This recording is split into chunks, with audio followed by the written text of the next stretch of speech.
Le bébé avait le choix entre deux utérus. J'ai une patiente qui est arrivée à son premier rendez-vous de grossesse et elle avait son dossier antérieur et elle connaissait très bien sa situation. Elle avait deux utérus et deux cols, ce qu'on appelle un utérus didelphe. C'est quand elle était embryon, les deux portions ne se sont pas jointes ensemble, donc elle avait deux branches d'utérus et elle avait deux cols aussi. Ça, c'est souvent confirmé à l'échographie. Il y a un petit peu plus de risque de fausse couche et il y a un petit peu plus de risque de bébé en siège. Si tu imagines le bébé, s'il est dans une des deux utérus, puis il n'y arrive pas à tourner parce que c'est plus étroit, si on veut. Donc, il y a plus de césarienne à cause de ça si le bébé est en siège. Mais autrement, ça peut donner une grossesse normale qui évolue bien.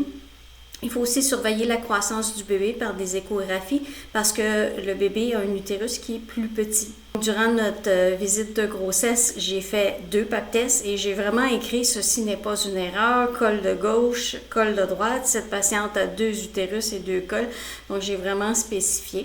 Sa grossesse a très bien été, le bébé a bien grossi. Avec les échographies, on surveillait ça et on a fait consultation au gynécologue. Le bébé était en présentation céphalique, la tête en premier, donc on pouvait accoucher. Et quand elle est arrivée en travail, l'infirmière m'a appelée, m'a dit elle a des très grosses contractions, mais son col est long et fermé.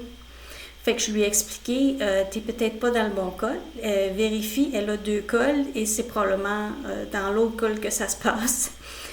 Et effectivement, elle m'a rappelé en disant t'as raison, elle est à 5 cm mince et le bébé est descendu.